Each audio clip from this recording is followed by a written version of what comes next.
A golden late summer sun bathed the quiet village of St. Mary Mead in a warm, untroubled glow. At the Grand Harwood estate, preparations were underway for Colonel Harwood's annual garden party, an occasion that drew villagers and distant relations alike. Beneath the laughter, champagne, and polite conversation, however, subtle undercurrents of unease ran through the gathering, strained smiles, whispered remarks, and furtive glances between certain guests. As twilight settled, the festivities gave way to shock. In the glass-walled conservatory, among the fragrant orchids and carefully tended ferns, lay the body of one of the Colonel's guests, lifeless, silent, and dreadfully out of place in the cheerful setting. While the police were summoned and speculation rippled through the household, Miss Jane Marple, seated quietly in a corner with her knitting, merely observed. For in the small details others dismissed, she sensed that human nature had, once again, revealed its darker petals. Chapter 1. The summer garden party village of St. Mary Mead wore its best smile for Colonel Harwood's annual garden party. Even the hedges, ordinarily clipped with military strictness, had been permitted a frivolous feathering, like soldiers allowed to loosen their collars on parade day. Bunting trembled along the gravel sweep. Tables were set with gleaming glasses, and sandwiches in regimented rows, and the conservatory pride of the Harwood estate stood like a crystal pavilion at the garden's far edge, glistening under a mellow sun. Miss Jane Marple arrived with a soft apology for being slightly late, though she was not. One of the peculiarities of her courtesy was to grant others the grace of thinking themselves punctual. She wore a pale summer dress, a hat with a modest ribbon, and sensible shoes that did not apologize at all, for they had nothing to be sorry about. With her came her knitting, nested in a small reticule, the familiar companions of quiet observation. Miss Marple, cried Dolly Bantry, all bracelets and enthusiasm. You shan't believe the orchids. The Colonel has named one after his late wife. Very affecting, though a trifle sentimental. Names are often sentimental, dear, Miss Marple said, ice pink with the sun and laughter. It is the owners who must be practical. Colonel Harwood himself stood near the broad steps, red-faced and beaming, his military moustache bristling, if the day were a personal triumph. He had the air of a man who believed that a tray of deviled eggs and a clean lawn could mend any human difficulty. On his arm hovered a sharp-faced woman of middle years, Mrs. Blount, the housekeeper whose glance could chill an insubordinate cucumber. A few steps away lingered a cluster of guests. Lydia Harwood, the Colonel's niece, poised and pale. Mr. Basil Armitage, a banker of sleek bearing and shining shoes. Mrs. Elspeth Griggs, who never saw a silence she did not fill, and Peter Harwood, the Colonel's son, to handsome by half and mortgaged by rumour. Tea or something stronger? Lydia asked Miss Marple with a faint smile. The girl's eyes were lovely, though they did not sit easily. They slid sideways when praised and dulled when spoken to too sweetly. Tea, my dear, Miss Marple replied. One sees too much with champagne. Lydia's smile widened just enough to be polite. Then tea it is. The lemon is particularly fine. Miss Marple let the girl pour, and watched, as she would have watched a robin testing a worm. Lydia's wrist trembled when Mr. Armitage drifted near, all urbanity. My dear Colonel, he said loudly, to no one in particular, which is a great economy of effort, a triumph, a triumph. And these orchids, if the bank could bloom as reliably, we should all be flowers. Less chatter, Basil, Mrs. Griggs hissed, delighted. I hear the bank's blooms drop quicker than they used to. Markets are weather, Armitage replied, with the unruffled calm of a barometer that refuses to admit rain. Miss Marple sipped her tea. The lemon was indeed admirable, though very faint. Someone had switched the sugar tongs from the squared silver to the round, which was the sort of thing that meant nothing at all and sometimes everything. She moved from shade to sun, exchanging remarks so light that no one noticed they drew a pattern. The gardener's boy fretting about a broken sprinkler, Mrs. Blount snapping at a young maid Elsie. If Miss Marple remembered who had failed to polish a certain glass. Peter Harwood laughing too loudly at a joke, and then glancing toward the conservatory, as if his laughter might carry there and do harm. "Miss Marple," the Colonel boomed, "you must see our Cattleya Harwoodia. Dedicated, you know, to her memory." His tone softened and the mustache drooped. "A moving sight. The conservatory's kept cooler today. It suits the South American fellows." "South American fellows are quite particular," Miss Marple agreed. "I once knew a gentleman who could not abide butter unless it was salted by a man born on a Thursday." The Colonel laughed, whether at the joke or the improbable accuracy, no one could know. He led a small party down the path. Miss Marple, Lydia, Mr. Armitage, who came because he came to everything, Mrs. Griggs, who came because Armitage did, and Peter trailing with his cheerful unease. Bees hummed among lavender, lawn bowlers called to one another with the restrained passion of men who take their distances personally. At the conservatory door, Mrs. Blount had left a bucket and a mop in frowning readiness, the kind of readiness that anticipated other people's muddles. The door itself was propped ajar with a terracotta frog. Miss Marple noted a sharp assent. As they approached, the green, clean tang of damp loam, and something more acrid behind it, fertilizer, perhaps, or the faintest whisper of resin. "Mind the threshold," Lydia said, opening the door properly. "There's a lip." Mr. Armitage swept him first, because people like Mr. Armitage always do. The conservatory held its breath about them, panes blazing with light, vision softened by gauze curtains. Rows of orchids, like a regiment on parade if soldiers, could blush and pout and bloom. A small wall clock ticked above a bench of potting tools. Its hands stood at 23 minutes past 4 and yet ticked on, futilely. Miss Marple glanced at it and tucked the detail away as one might fold a note into one's glove. "The Cattleya Harwoodia," Peter said, forcing brightness. "Over here, Aunt Jane." They crowded nearer. A label, newly written, stood in a neat brass clip. The blossom was indeed striking, a flare of soft pink with a throat of deeper rose. Miss Marple bent carefully, for even in admiration one oughtn't to breathe on fragile things unnoticed. Just beyond the pot's base, a thin line where the loam had been smoothed, not by a trowel, but by a finger. Near it, the faint smudge of a shoe sole, the narrow kind. "City-made. How odd," Mrs. Griggs murmured, waving at the shining panes. "I always think one can be seen from every angle in here. A dreadful place for privacy." "Conservatories are not for privacy," Miss Marple said, straightening. "They are for nursing delicate temperaments. People or plants." Before anyone could decide whether she had been witty, a shriek flared from the lawn behind them. A glass fell and shattered. They turned to see the young maid, Elsie, tottering toward the path, cheeks blotched, hands at her mouth. Mrs. Blount advanced like a storm cloud. "What have you broken now?" the housekeeper demanded. Elsie could only point, arm shaking, toward the far side of the conservatory, where a bank of ferns made a soft forest at ankle height. Her finger wavered, then steadied, then bent inward, as if she wished it would point at herself instead. Now, the Colonel soothed, more comfortable with retreating enemies than with weeping girls. "Out with it, child. I didn't mean." Elsie gulped. "I was to see to the glass."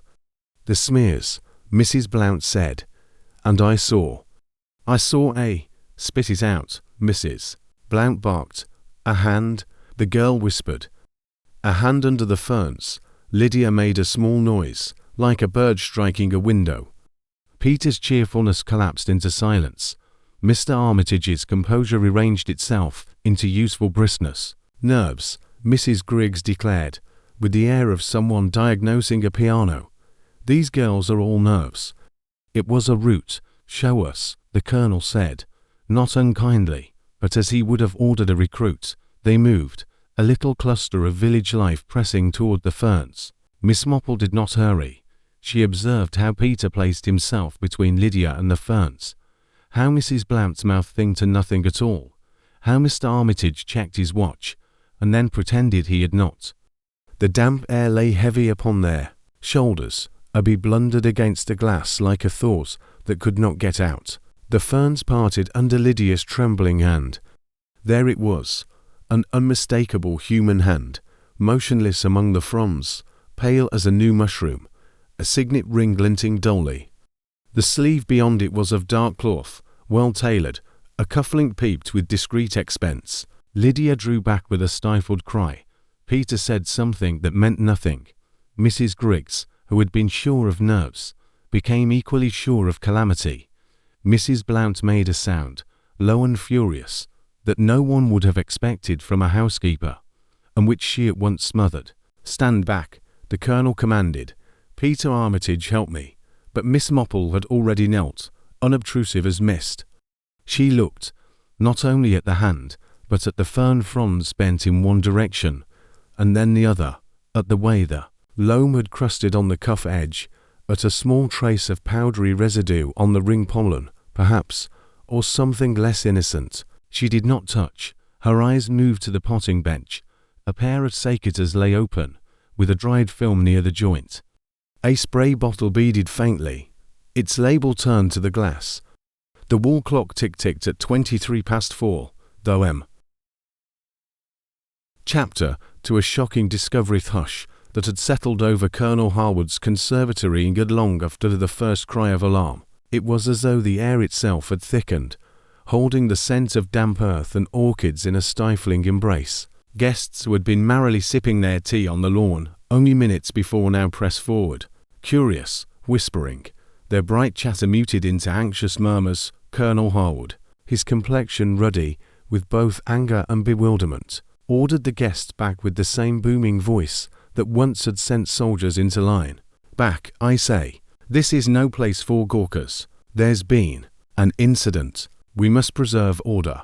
His mustache bristled with the weight of responsibility, though his eyes betrayed a flicker of fear. Miss Marple, with her delicate hands folded around her knitting bag, remained as calm as if she were listening to a sermon. To those who knew her, her serenity was hardly surprising. Jane Marple had long believed that even the most dreadful happenings revealed themselves more plainly to those who watched quietly and let others talk themselves into carelessness. Inspector Cray of Much Benham arrived within the hour, summoned by the Colonel's urgent telephone call. He was a tall man with sandy hair and a determined chin, not unintelligent, but often too eager to reach conclusions before he had gathered all the facts. The villagers had seen his like before, well-meaning, but often blind to the subtle currents that ran beneath genteel English life. "Right, then," Cray announced as he strode into the conservatory, notebook in hand. "Clear everyone out who doesn't belong. We'll need names, positions, times. Colonel, I'll rely on you to keep your guests contained until I've spoken with each one." "Yes, yes," the Colonel replied impatiently. "But for a heaven's sake, man, look there." He gestured toward the ferns, where the body still lay partially hidden. Inspector Cray approached the spot and crouched. The hand remained as Miss Marple had first seen it, white, with the faint gleam of a signet ring, the cuff of a dark sleeve stained with damp loam. Cray pushed the ferns aside, revealing the full figure at last. A collective gasp escaped those gathered nearest the doorway. Lydia Harwood clutched the back of a chair, her knuckles white. Peter Harwood turned away, jaw clenched. Mrs. Griggs whispered, "Merciful heavens," with the relish of one who already imagined retelling the scene to the entire village. The corpse was that of a man, perhaps in his late 40s. His face, once handsome, was now pale and slack, though strangely peaceful. His eyes were closed, his mouth slightly parted. His clothes were of fine quality, a well-tailored suit, polished shoes now scuffed by soil, and a teeping of understated elegance. "Recognize him?" Cray demanded. There was a silence. Then Basil Armitage cleared his throat. "Mr. Lionel Marchmont," he said, "a business acquaintance of mine, and a guest of the Colonel's. He arrived only yesterday." "Marchmont?" Colonel Harwood's voice rumbled. "I knew him from town. Dabbled in investments, or some such. Not a bad fellow, though rather too smooth for my liking." Miss Marple's pale blue eyes rested on Armitage. He spoke. His tone was carefully neutral, yet the tiniest hitch in his voice betrayed unease. It was not grief, she thought, nor even shock. It was calculation. Inspector Cray scribbled furiously in his notebook. Very well. And when was he last seen alive? There was some murmuring as guests exchanged glances. At luncheon, Lydia said softly. He sat opposite me at the long table. He seemed in good spirits. Yes, Peter added quickly. He spoke of his travels. South America, I think it was. Orchids, perhaps. Miss Marple's needles clicked once, though she had not taken them out of her bag. It was an unconscious gesture, a habit when something struck her as significant. Orchids, yes, that tied him neatly to the conservatory and to the peculiar pollen she had noticed on his ring. Inspector Cray straightened and looked around the group. Did anyone see him after luncheon? A pause. Mrs. Griggs opened her mouth, but Mrs. Blount silenced her with a sharp glance. Elsie, the maid, fidgeted at the back, eyes darting everywhere, but at the body. Well then, Cray concluded, we'll assume he was alone in here when he died. Natural causes, perhaps. A heart attack. Pardon me, Miss Marple interjected gently, but I wonder if that is quite right. Cray frowned. And what makes you say so, madam? Miss Marple smiled her small, apologetic smile. Only that I once knew a gentleman who passed quite suddenly in his conservatory, poor Mr. Fleming, of Littlehampton. Everyone said it was his heart, but later it was found that the poor man had mistaken a bottle of poisonous plant extract for cough syrup. He died very quickly, without struggle. Quite dreadful, but you see, people often assume a natural end when the appearance is peaceful. There was an uneasy rustle among the listeners. Cray looked annoyed but uncertain. You think Mr. Marchmont was poisoned? I think it is worth considering, Miss Marple said. The conservatory is full of exotic plants, after all, some of them quite dangerous, if one isn't cautious. The inspector turned back to the corpse, now with a shade more doubt. He examined the man's hands, then his lips. No marks, no sign of struggle. Still, we'll have the doctor take a look. Colonel Harwood, meanwhile, was pacing the tiled floor. This is a scandal, an absolute scandal. A man dies under my roof. It will be in every paper from here to London. Lydia, fetch the brandy. We'll need it. No brandy just now, father, Lydia replied firmly. We must all remain clear-headed. Miss Marple watched her with a mild approval. The girl had more sense than her father gave her credit for. Mrs. Griggs, however, was already whispering to anyone who would listen. I heard Marchmont was in some difficulty. You know, money matters. And you know what they say when men are pressed by debt. They make enemies. Oh, I shouldn't wonder if... Hush, Elspeth, Basil Armitage snapped, his composure slipping. This is neither the time nor place. But Miss Marple had caught the flicker of panic in his eyes. Debt, was it? That would explain much. Men in financial distress often tangled their affairs with bankers, and Basil Armitage was nothing if not a man of finance. Inspector Cray clapped his notebook shut. Very well. No one leaves the house until I've taken statements. Colonel, I'll need a room set aside. We'll begin at once. Colonel Harwood groaned, but Miss Marple touched his arm lightly. It is for the best, Colonel. The sooner matters are clarified, the sooner peace may be restored. As the guests drifted reluctantly toward the drawing room, Miss Marple lingered in the conservatory. She stooped by the potting bench, peering at the tools left in disarray. The cicadas bore a reddish-brown stain, not blood, but something resinous. A spray bottle smelled faintly sharp, medicinal, and the soil at the base of the orchid seemed freshly disturbed, though no one had repotted it that afternoon. Such busy little plants, she murmured to herself. They tell more tales than people imagine. When she straightened, she saw Elsie hovering uncertainly in the doorway, her eyes wide with fright. Miss Marple gave her the kindest smile. My dear, if ever you feel you must unburden yourself, I am a very good listener. The girl nodded quickly, then disappeared. As though chased by her own thoughts, Miss Marple folded her hands once more, gazing at the still form of Lionel Marchmont. Human nature was a garden, she reflected, filled with bright blooms and hidden weeds, and in this conservatory, something poisonous had certainly taken root. Chapter 3. The arrival of the Policeth, sombre weight of death, still hung in the conservatory by the time Inspector Cray returned from his initial survey of the grounds. He was accompanied by Dr. Pritchard, the village physician, a round little man with thinning hair and a brisk manner, who carried his black bag like a banner of authority. "Stand aside, please, stand aside," Dr. Pritchard muttered as he made his way toward the corpse. He knelt beside the body of Lionel Marchmont and adjusted his spectacles. Cold, very cold indeed, rigour not yet complete, time of death likely within the last 2 hours. Natural, then, Colonel Harwood demanded. His face was flushed, though from heat or agitation. It was difficult to say. Dr. Pritchard pursed his lips. "Not necessarily. The skin is rather pale. There's a faint discoloration around the mouth. Could be poison, though I shall not declare without examination." Inspector Cray turned triumphantly toward Miss Marple, though the effect was spoiled by his obvious discomfort. "You see, madam, poison is not the first conclusion a reasonable man jumps to."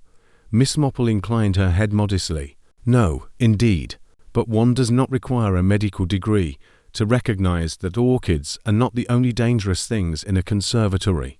People, too, can be quite toxic." Her mild words caused a ripple of unease among the assembled guests. Mrs. Griggs clutched her shawl tighter.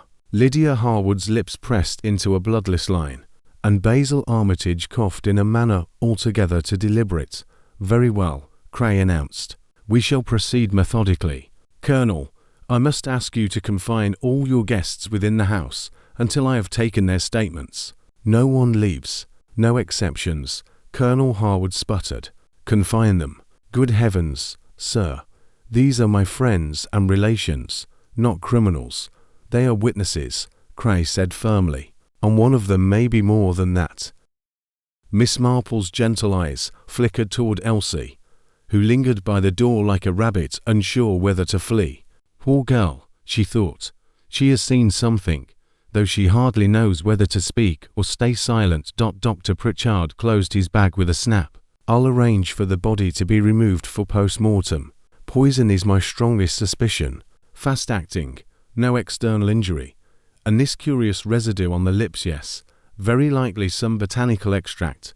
He glanced toward the orchids, their fragile blooms swaying faintly in the heavy air. "Wouldn't surprise me at all," the Colonel groaned. "A man dead of poison. In my conservatory, under my roof, it will be the ruin of us." Miss Marple laid a small, consoling hand on his sleeve. "Dear Colonel, the truth, once revealed, is seldom as ruinous as rumours left to grow wild. A weed poured is better than a weed hidden." Inspector Cray began his interrogations at once, setting up in the library, where the scent of leather and pipe smoke clung to the air. One by one, the household and guests were summoned. Miss Marple, with the quiet persistence of a person others forgot to send away, remained nearby, knitting needles clicking softly. First came Lydia Harwood. She sat with perfect posture, her pale hands folded in her lap. "Mr. Marchmont seemed in excellent health at luncheon," she said evenly. "He laughed, told stories of his travels. I saw him afterwards speaking briefly with Mr. Armitage on the terrace, but nothing more," Cray scribbled. "You noticed nothing unusual?" Lydia hesitated, then shook her head. Yet Miss Marple observed the flicker of her eyes toward the window, as if she longed to escape both the questioning and the house itself. Next was Basil Armitage, sleek, polished. His tone verged on irritation. "I spoke with Marchmont, yes. He had some harebrained scheme about financing an orchid expedition. I advised caution. He laughed it off, as usual." Armitage waved a hand dismissively. "The man was always chasing some exotic dream." Cray narrowed his eyes. "And where were you after that?" "In the Colonel's study, looking over some estate accounts. The Colonel will confirm it." Colonel Harwood, summoned briefly, grunted agreement, though his memory of the exact hour was vague. Mrs. Griggs came fluttering in next. She was more than willing to supply gossip, but far less eager when pressed for precise details. "I was with Mrs. Bantry, talking about the new vicar's sermons, dreadfully long, you know. I didn't see Mr. Marchmont after luncheon, but I heard he owed money. Such things do get around." Crabbe frowned at her lack of substance, but wrote it down all the same. Peter Harwood's turn followed. He slouched in the chair, outwardly casual, but his restless fingers betrayed nervousness. "I don't know anything," he said quickly. "I was on the tennis court most of the afternoon. Ask anyone. Who was with you?" "Several of the village lads. We played until tea. I'd barely stepped foot in the house." Yet Miss Marple noted that the scuff on his shoe, then a narrow impression she had seen in the conservatory soil. Tennis shoes, indeed, but not where they should have been. Then Mrs. Blount, the housekeeper. She stood stiff and formal, her hands clasped so tightly they might have been carved from wood. "I was overseeing preparations for the party," she declared. "I did not enter the conservatory after luncheon. My maid Elsie was to see to the glass. I cannot answer for what she did or did not do." At the mention of her name, Elsie was ushered in. The poor girl trembled, eyes darting everywhere, but at the inspector, "I only went in to wipe the smears on the windows," she whispered. "I didn't touch anything else, I swear it. And then I saw the hand." Her voice broke. Crabbe softened, just a little. "Did you see anyone else in the conservatory before then?" Elsie shook her head vigorously. "No, sir, only the plants." Miss Marple, however, had seen the way the girl's lips pressed shut on the word "only," as though she swallowed something more. When at last the interviews concluded, Inspector Cry leaned back, rubbing his chin. "We have no clear witness placing anyone with Marchmont after luncheon. That makes it difficult." "Not at all," Miss Marple said quietly, her knitting needles still in motion. "It makes it quite simple. When no one admits to seeing what must have been seen, then one knows someone is lying.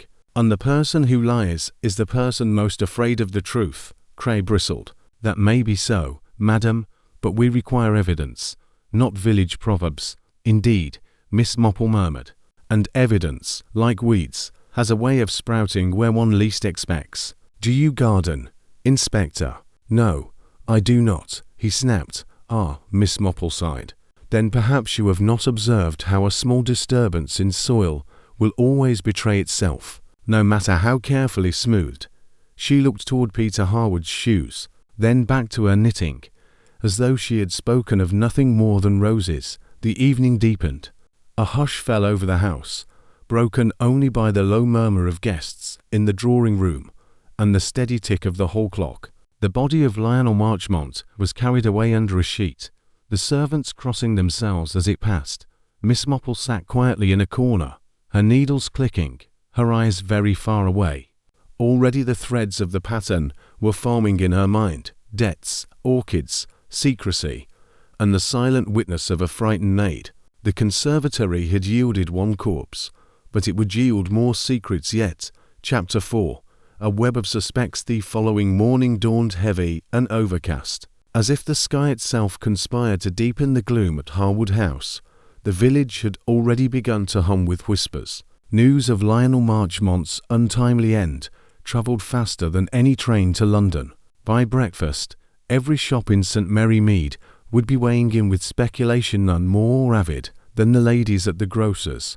Inside the house, tension coiled like smoke. The dining table, usually lively during such gatherings, was subdued. Silver cutlery clinked against plates in an easy rhythm. No one spoke more than a few words, except for Mrs. Griggs, who could never be silent. "Poison," she said gravely, as though repeating scripture. The doctor as much as confirmed it. "Exotic plants, I should think. That dreadful collection in the conservatory is bound to cause trouble. Always said so, haven't I, Colonel?" Colonel Harwood muttered something unintelligible into his eggs, refusing to meet anyone's gaze. Lydia, pale but composed, sipped tea with mechanical precision. Peter pushed food around his plate and avoided his father's eyes. Basil Armitage studied the newspaper as if by sheer concentration he could drive away suspicion. Mrs. Blount ate briskly, like a woman fortifying herself for labour, while poor Elsie hovered at the sideboard, spilling a spoon of marmalade and flinching at her own clumsiness. Miss Marple, seated near the end of the table, stirred her tea quietly. Her eyes, however, missed nothing. After breakfast, Inspector Cray gathered the household in the drawing-room. His manner was firm, though a little too self-conscious, as though he felt the invisible weight of Miss Marple's scrutiny. "Ladies and gentlemen," he began, "Mr. Marchmont's death is confirmed as suspicious. Until we determine otherwise, every person here must be considered a potential suspect." A sharp intake of breath came from Lydia. Peter swore under his breath. Colonel Harwood exploded. "Absurd. These are respectable people, not criminals." "With respect, sir," Cray replied, "respectability is no shield against crime. Motive and opportunity, what matter? And I intend to examine both." He began by outlining the known facts. Marchmont was last seen after luncheon, cheerful and healthy. By tea time, he was dead in the conservatory. The door had been left open, the room accessible. No one admitted to seeing him enter, and no one admitted to following him. Yet someone had. "The question we must ask," Cray said, "is simple. Who stood to benefit from Marchmont's death?" Mrs. Griggs, never one to hold her tongue, leaned forward eagerly. "Why, his creditors, of course. The man owed money left and right." You heard," Armitage cut in sharply, "but you cannot prove. Marchmont may have been careless with funds, but many of us are, Mrs. Griggs. That hardly proves motive for murder."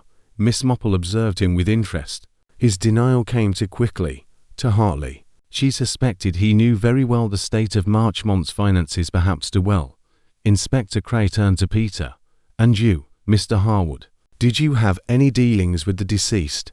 Peter laughed, a little too loudly. "No, of course not. Why should I?"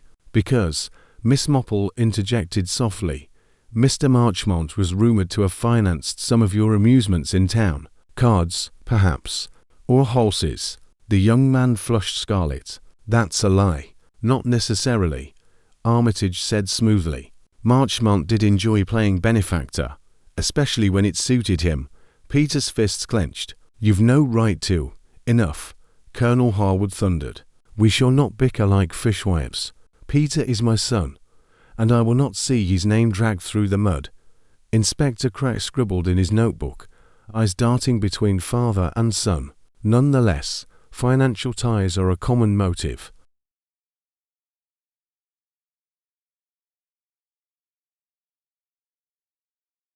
The inspector then turned his attention to Lydia.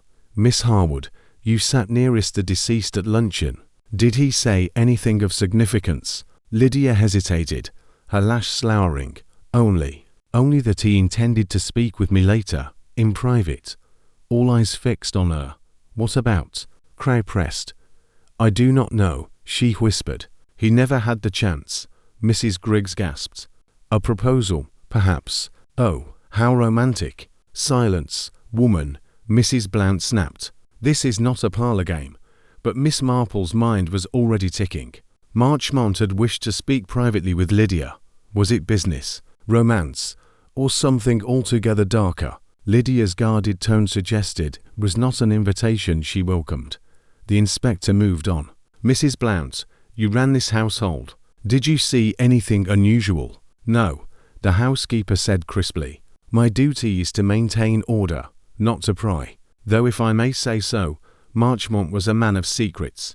He took an unusual interest in the conservatory." "Too unusual."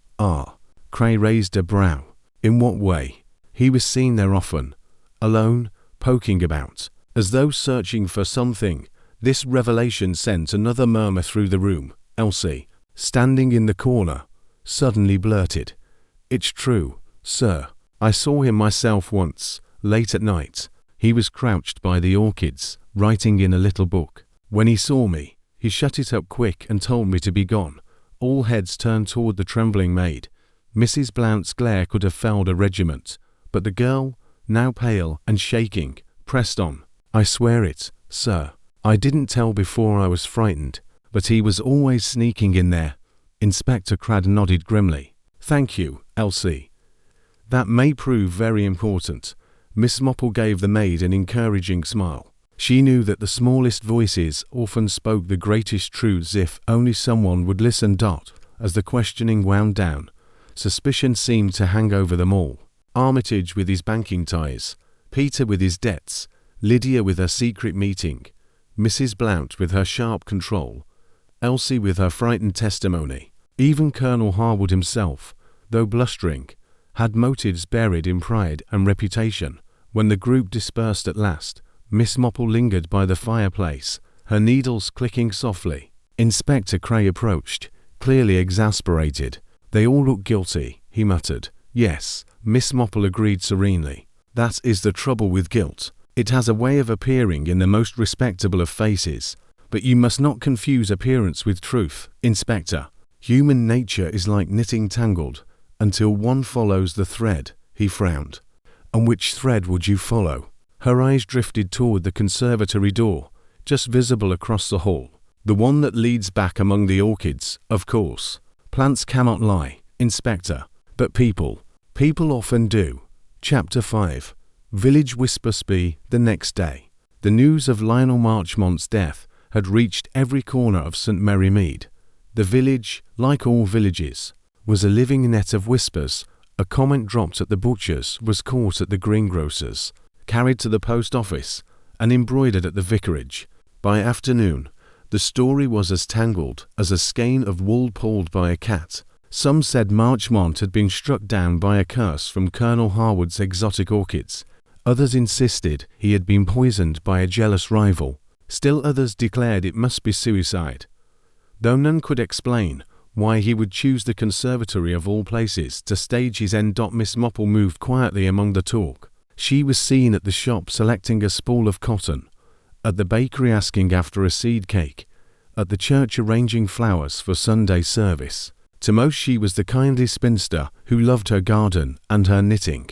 To those who knew her well, however, it was clear that she listened more than she spoke, and in the chatter of her neighbours, she gathered pieces of a puzzle that no one else thought existed.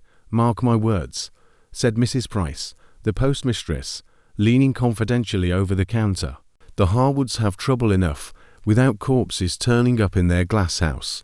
The son's debts alone would sink a less proud family. And that banker fellow Armitage, he's thick with secrets. If you ask me." Miss Marple nodded mildly. "Bankers often are, my dear. Money is a curious root. It burrows everywhere, and one cannot always see where it will sprout." At the vicarage, Mrs. Dane Calthrop confided her own view. "Colonel Harwood is too proud by half. If a scandal threatens the family name, I dare say he would go to extraordinary lengths to suppress it. Not that I accuse him of murder, of course. Still, one never knows what pride will do." "Quite so," Miss Marple agreed. "Pride is rather like bindweed. Very pretty at first glance, but it chokes everything else if not pulled up in time." Everywhere she went, Miss Marple stitched together impressions. One shop girl swore she had seen Lydia Harwood walking alone on the lane at dusk, her eyes red, as though she had been crying. A gardener claimed Peter Harwood had borrowed money from Marchmont and not repaid it. Another villager insisted that Mrs. Blount, the housekeeper, kept tighter accounts of the household than the Colonel himself, and that she disapproved of Marchmont's influence in the house. By evening, Miss Marple had heard enough to form a portrait, though it was as yet blurred at the edges. Marchmont had been a man entangled in many lives, admired by some, distrusted by others, and feared by a few. The conservatory had not merely been a place of flowers, but a stage where private dealings played out unseen. That same evening, Miss Marple was invited for tea at Dolly Bantry's, whose natural curiosity burned as brightly as her taste for gossip. Dolly welcomed her with cakes, a pot of strong tea, and a flood of questions. "Jane, my dear, you must tell me everything." The Colonel's poor nerves, Lydia's pale face, Peter's restless manner, it's all quite thrilling, though terribly sad, of course. "Do you think it was really poison? And who could have done it? Not the maid, surely. I know these things always point to servants in novels, but in life it's never so simple." Miss Marple smiled into her cup. "No, Dolly, it is seldom so simple. Poison, I suspect, yes, but the question is not merely who administered it, it is who had both motive and opportunity." "Well then, Peter," Dolly said, triumphant. "Debts, gambling, all manner of wildness. If Marchmont threatened to expose him, why, It's obvious, perhaps, Miss Marple said gently, but young men with debts seldom plan elaborate murders. They are more likely to hope for a lucky turn of cards. Dolly leaned forward eagerly. Then Lydia. I've always said there's a depth to that girl. So quiet, so proper, but still waters, Jane, still waters. Miss Marple set down her cup. Lydia is troubled, yes. She may have known something Marchmont wished to tell or threaten. But murder, I'm not yet certain, and Basil Armitage. Dolly pressed. He looks the part so smooth, so smug. You know the type. I don't trust men whose shoes shine more brightly than their eyes. Miss Marple allowed herself a soft laugh. A wise observation, Dolly. Armitage is indeed a man who hides things, though whether those things are murder or merely money, we cannot yet say. They were silent for a moment, the clock ticking on the mantel. Then Miss Marple spoke again, softly, as if thinking aloud. There is something curious about the conservatory itself. Marchmont was often there, by night as well as day. Why? Orchids, yes, but also records, notes, perhaps even experiments. Elsie saw him writing. Plants may be innocent, but men sometimes use them for less innocent ends. I wonder if he had discovered something, or someone. Dolly shivered with delight. You make it sound like one of those dreadful thrillers. But in St. Mary Mead, Jane, surely not. Human nature is much the same everywhere, Miss Marple said calmly. It is only the stage that changes, and murder, dear Dolly, is simply the ugliest flower in a very familiar garden. As she walked home through the quiet lanes, Miss Marple considered all she had heard. Each whisper was a thread, and threads, when woven together, made a pattern. Marchmont's debts, Peter's restlessness, Lydia's secret meeting, Armitage's smooth evasions, Mrs. Blount's iron control, each piece fit, though not yet into a clear picture.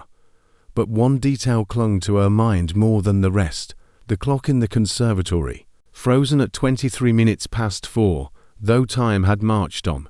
A small thing, easily dismissed, yet Miss Marple knew well that in mysteries, it was the small things, the crumbs, the bent grass, the disturbed soil that pointed most surely to the truth.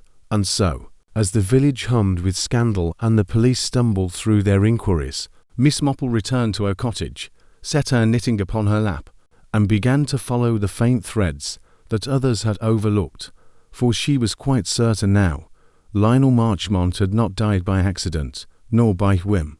He had died because he knew something dangerous enough to silence him. And in St. Mary Mead, where gossip revealed more than it concealed, Miss Marple would find the truth hidden among the whispers. Chapter 6. The secrets of the conservatory had been sealed since the discovery of Marchmont's body. Inspector Crowe posted a constable at the door, more force show than effectiveness. The poor fellow looked faint whenever he glanced at the orchids. By mid-morning, however, Crowe declared it safe to conduct a proper search.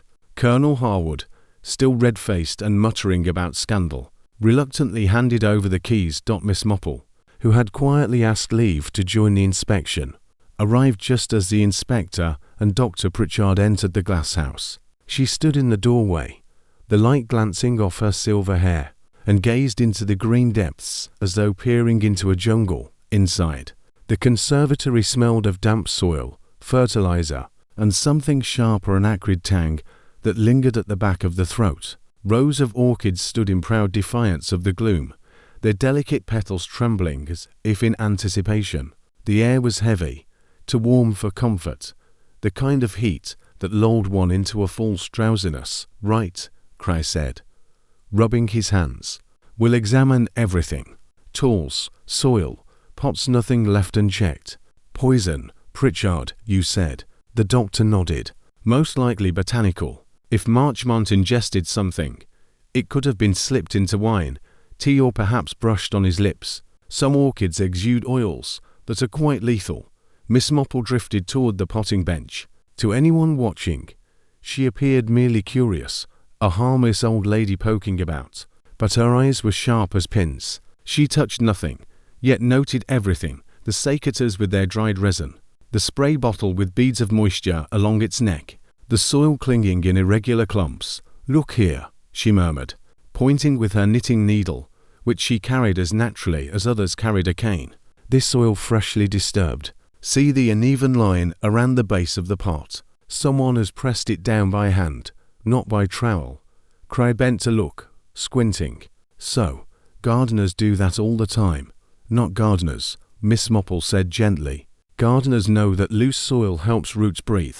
Heavy-handed pressing usually indicates someone in haste or someone concealing something." Dr. Pritchard leaned closer. "She's right, Inspector. The loam here has been shifted recently. Perhaps something hidden beneath." Carefully, the soil was loosened.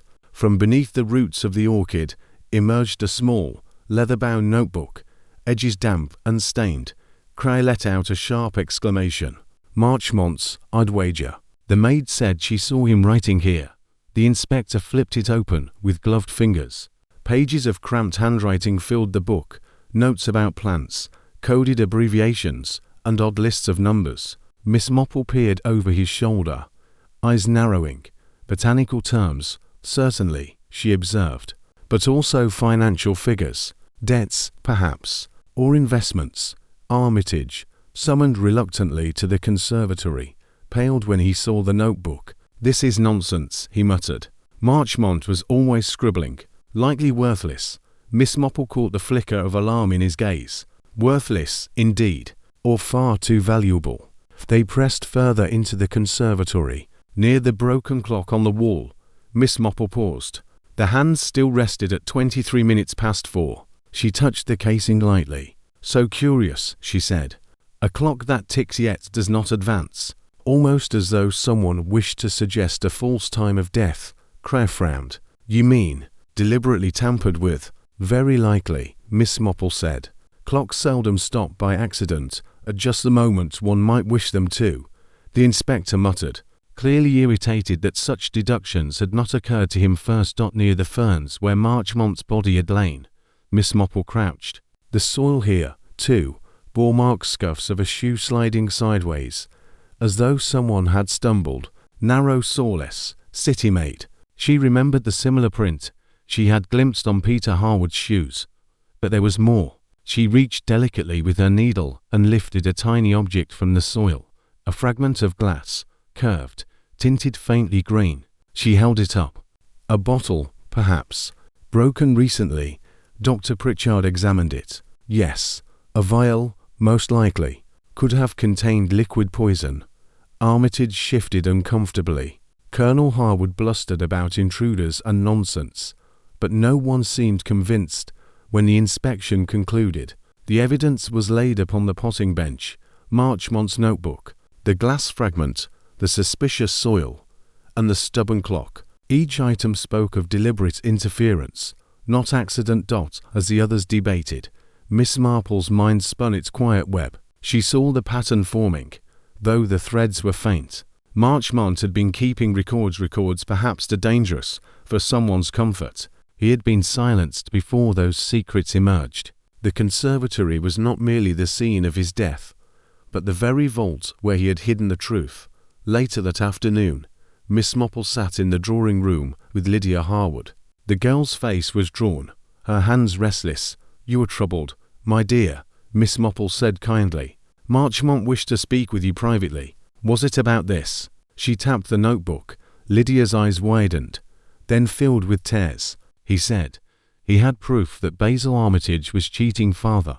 Investments, accounts. He had written it all down. He wanted me to persuade father to break ties with him, but I begged him not to speak yet, not until he was certain. "And now," Miss Marple patted her hand gently, "you did nothing wrong, child. But someone else feared exposure. That is very clear." At that moment, Peter burst into the room. "They're all saying I did it," he cried angrily. "Because of debts. But I swear, Aunt Jane, I never touched him. Yes, I owed him money, but murder, never." Miss Marple looked at him steadily. "I believe you, Peter. But tell me, were you in the conservatory yesterday, before the body was found?" Peter flushed. I went in for a moment, only to fetch a cigarette case I'd left. That's all." "Ah, Miss Marple said softly. That explains the shoe marks. Thank you, dear boy, for being honest. Peter blinked in astonishment, then sat heavily in a chair. For the first time, someone believed him.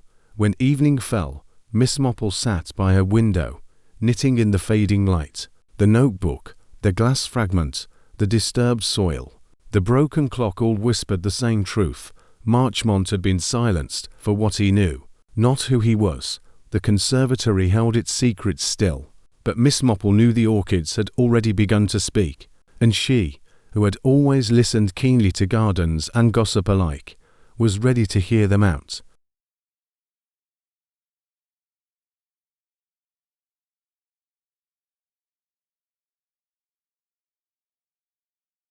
Chapter 7. A confession misled.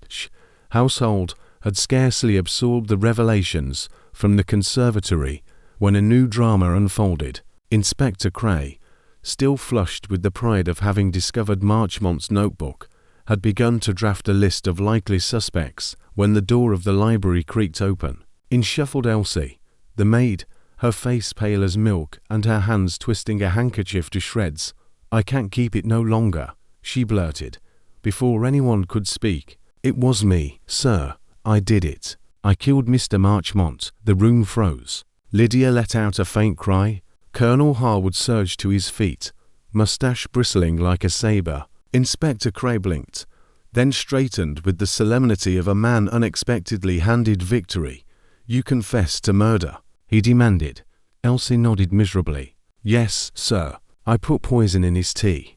It was me. You'll have to take me away." Miss Marple, seated quietly by the fire, looked up from her knitting with an expression of mild surprise, as if a cat had suddenly announced it could play the piano.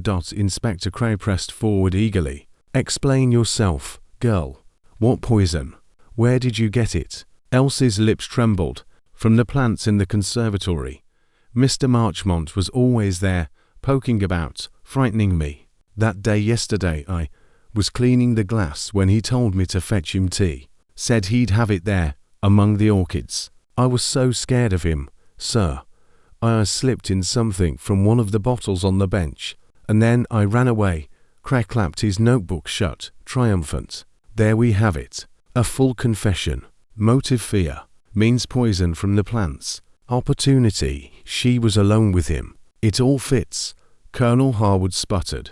"Absurd. This girl is a fool, but not a murderess." Mrs. Blount, however, stood rigid, her eyes blazing. "I warned her. I told her not to speak. Now see what she has done. Better an honest tongue than a false silence," Miss Marple said mildly. But no one seemed to hear. Inspector Cray summoned the constable and declared Elsie under arrest. The girl wept, clutching her apron, as she was led away. Lydia covered her face with her hands. Peter swore violently. Basil Armitage alone appeared composed, though Miss Marple noted the faint curve of satisfaction at the corner of his mouth. When the tumult had subsided, Miss Marple rose and addressed the inspector with her usual soft courtesy. "Might I suggest, Inspector, that the matter is not quite so simple as it appears?" Crud scowled. "She confessed, madam. Open and shut confessions," Miss Marple said gently, "are not always what they seem. Sometimes they conceal more than they reveal. A frightened girl may blame herself for things she did not do, simply because she cannot see another explanation, or because she is persuaded that her own punishment will shield someone else." "Nonsense," Crud snapped. "She gave details she could have observed, without committing the act," Miss Marple countered.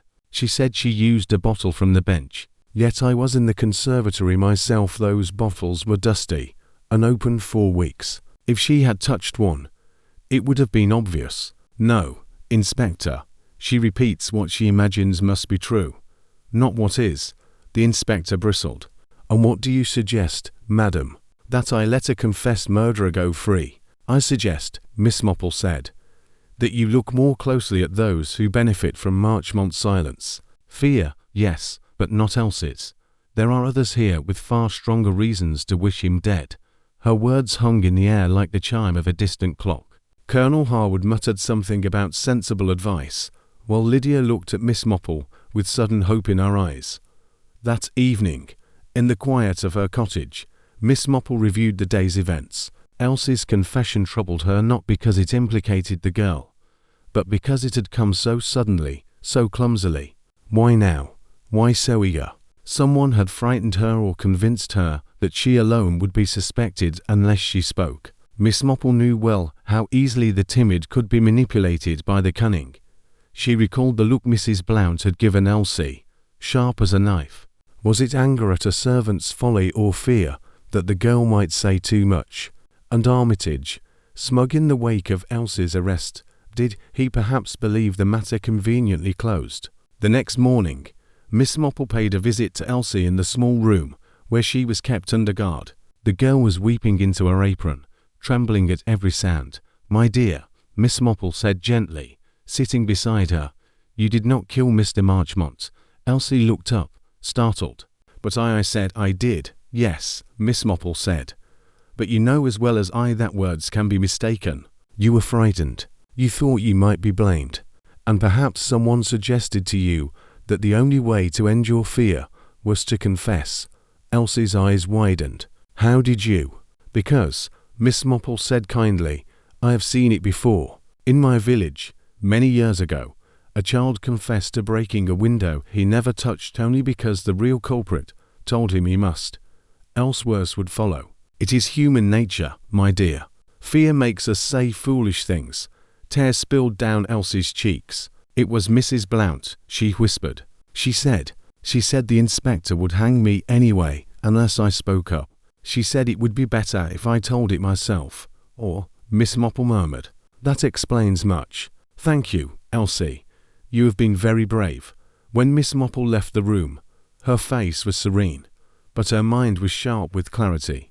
The confession had indeed been false, planted by another, Mrs. Blount, then, was not above manipulation. But why? To shield herself or to shield someone else? That evening, she sat again with her knitting, considering the tangled skein of motives, debts, pride, secrecy, and fear.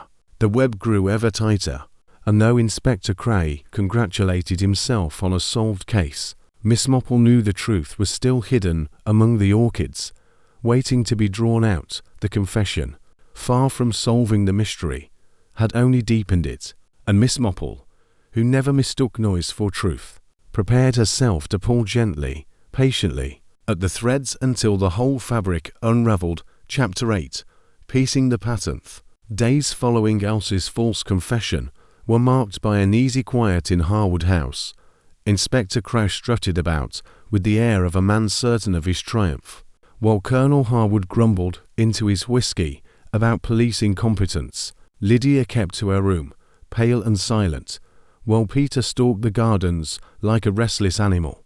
Basil Armitage continued to smile too smoothly, as though each shadow lengthened in his favour. Only Miss Marple seemed untroubled, though behind her knitting needles her mind was very busy indeed. She had seen enough in her years to know that murders rarely sprang from nothing. They grew like weeds in the soil of human folly, greed, pride, jealousy, fear, and like weeds, they left signs if one cared to look closely. That afternoon, Miss Marple walked through the conservatory once more. The orchids stood in sulky splendour, their petals delicate, yet faintly sinister, like beauties who knew too much. She paused before the pot where Marchmont's notebook had been buried. Why there, of all places? Not simply concealment, she thought. Symbolism, perhaps a record of secrets hidden among exotic blossoms, safe only as long as no one disturbed the soil. Her mind travelled back to a case years before, a gardener in a neighbouring village who had hidden stolen jewels beneath geraniums in his greenhouse.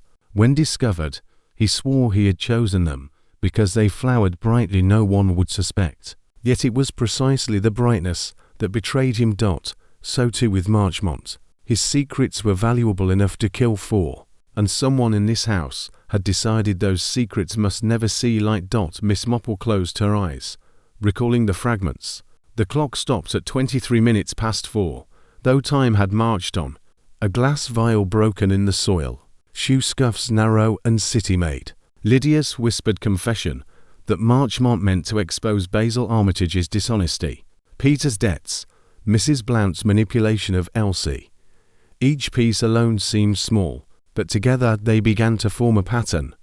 That evening, she found Lydia in the drawing-room, staring at the unlit fire. "My dear," Miss Marple said softly, "you must tell me what Marchmont meant to reveal. Only then can we protect you from worse harm." Lydia looked up, eyes wide and frightened. "He said he had proof that Basil was defrauding father investments made in the family's name, but siphoned into his own accounts. He kept records, Jane, pages of them. He promised to show father everything. I begged him to wait. I didn't want scandal. And now he's dead." Miss Marple nodded. "Yes. And Basil is the man who gains most from Marchmont's silence. But proof must be stronger than suspicion. Did Marchmont ever show you where he kept his records?" Lydia shook her head. "Only that they were safe. I never dreamed he meant the conservatory." The next morning, Miss Marple walked into the village with a small basket on her arm. At the grocer's, she spoke lightly of weather.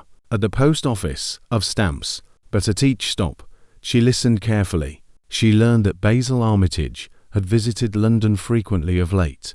Though he told the Colonel it was only for banking matters, she learned that Peter Harwood had begged money, not only from Marchmont, but from others, all unpaid. And she learned something else. Marchmont had sent letters, registered and sealed, to a solicitor in London. Letters never collected. By midday, the pattern grew clearer still. Marchmont had intended to expose Basil, but before he could, someone silenced him. The broken vial suggested poison administered in liquid form, slipped perhaps into tea or wine. The false clock suggested a deliberate attempt to mislead about the time of death.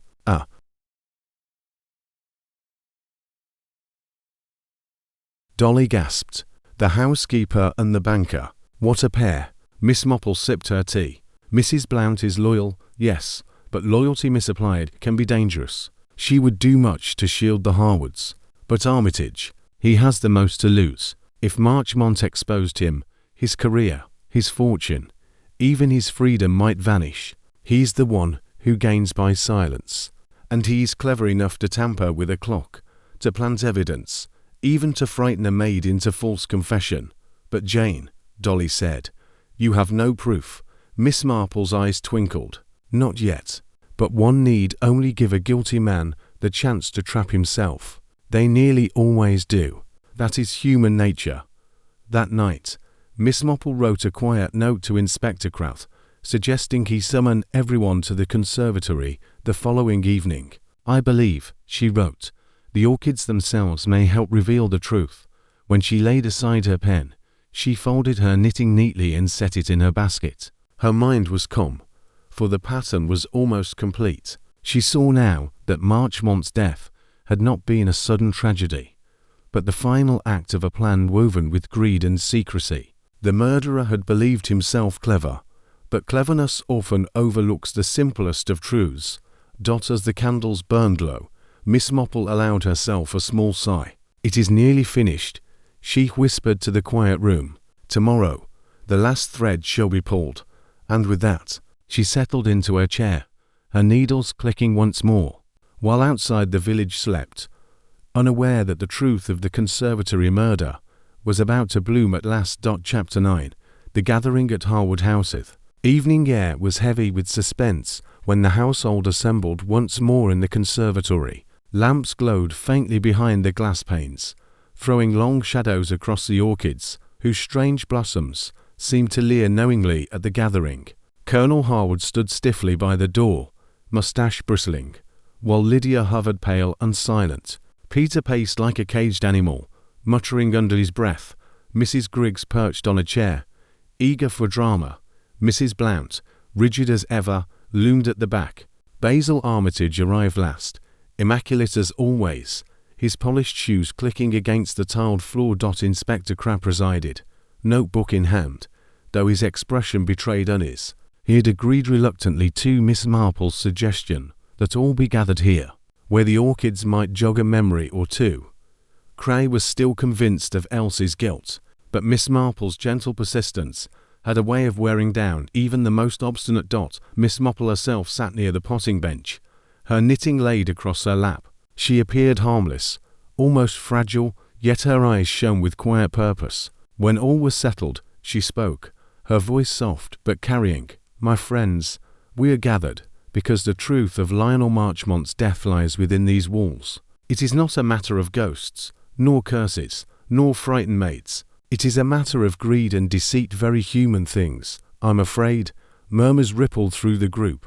Basil Armitage raised a brow. "Really, Miss Marple, is this necessary? The police have already a confession." Miss Marple smiled serenely. "Ah, yes, a confession wrung from fear. But Elsie did not kill Mr. Marchmont. Someone else used her terror as a convenient shield." Elsie, seated nervously near Mrs. Blount, flushed and gripped her apron. Miss Marple continued, "Consider the evidence. First, the clock, tampered with, so that it stopped at 23 minutes past 4.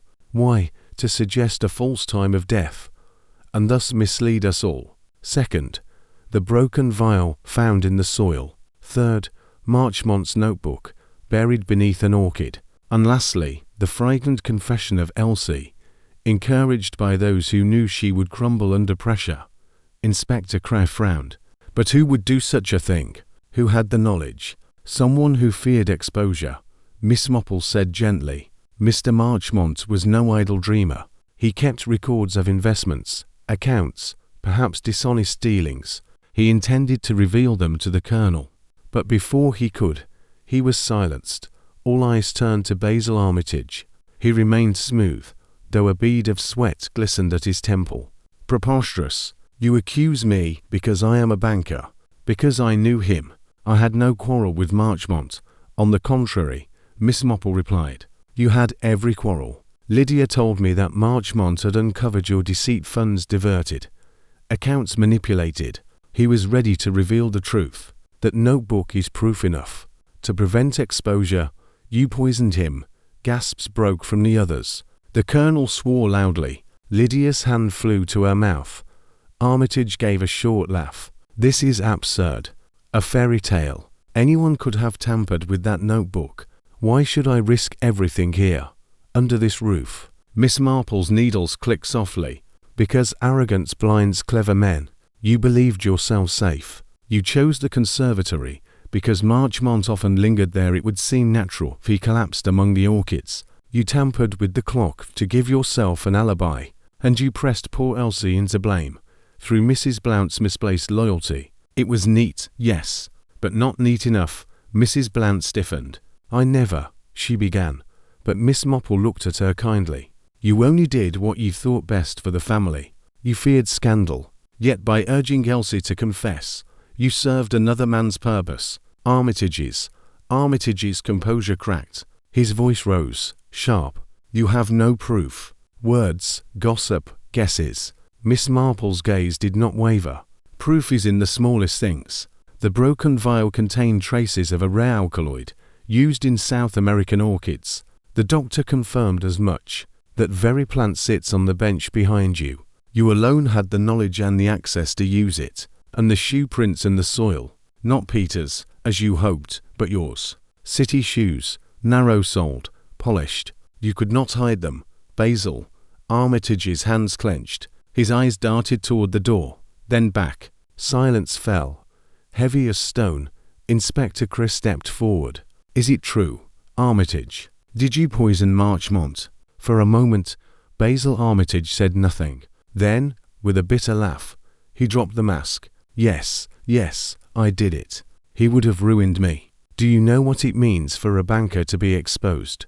Everything gone. I could not allow it." He forced my hand. Lydia gasped. Colonel Harwood bellowed with rage. Mrs. Griggs shrieked delightedly. "I knew it. I said so." Peter swore, fist shaking. Miss Marple merely folded her knitting.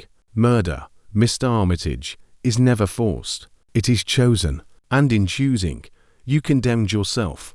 Armitage lunged as if to seize the notebook, but the constable caught his arm. Struggling, he was dragged away, shouting curses that echoed against the glass. When silence returned, the household looked to Miss Marple. She sat calm and composed, hands folded over her knitting.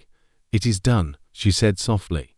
"The truth is seldom comfortable, but it is always kinder than lies. Now Mr. Marchmont may rest, and the orchids will bloom without deceit upon their soil."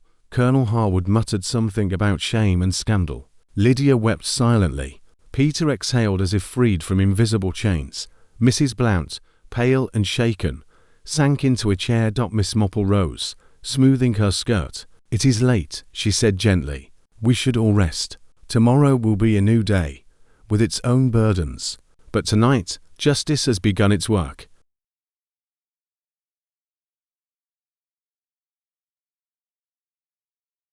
Chapter 10. The truth among the orchids. Conservatory was hushed after the storm of confession. Basil Armitage had been taken away under guard, his polished shoes no longer clicking but dragging. The orchids swayed faintly as though disturbed by a breath of truth. Yet for those who remained, shock lingered like a fog. Colonel Harwood stood rigid, his broad shoulders stooped with shame. "To think," he muttered, "that such villainy occurred under my roof, and by a man I called friend. My house dishonored, my family dragged through scandal." Lydia touched his arm gently. "Father, the scandal would have been greater had the truth remained hidden. At least now we may begin again." The colonel looked at her with something like dawning respect. For once, he seemed to see not merely a dutiful daughter, but a woman of quiet strength. Peter, meanwhile, slumped into a chair, rubbing his temples. "Everyone was ready to blame me," he said bitterly. "Debts, wildness, all true but not murder. I swear, I thought no one would believe me." Miss Marple, sitting serenely with her knitting, glanced at him kindly. "It is often the way, my dear. A reputation, once frayed, is easily torn. That is why we must take care with our lives. Every thread counts. Still, you may yet mend yours." Mrs. Blount remained silent, hands clenched in her lap. Miss Marple turned to her with gentle understanding. "You tried to shield the family. You feared disgrace, so you pressed Elsie into falsehood. But truth, like a plant, will push through soil no matter how heavy the hand upon it." Tears welled in the housekeeper's eyes. I thought if the girl confessed, the matter would end quickly. I never dreamed I was serving that villain's purpose." "No one blames you more than you already blame yourself," Miss Marple said softly. "But learned from this loyalty must be tempered by wisdom." Inspector Cranner, still unsettled by the turn of events, cleared his throat. "I will arrange for Armitage to be taken to London. The Crown will see him tried." But he hesitated, glancing at Miss Marple. "I must admit,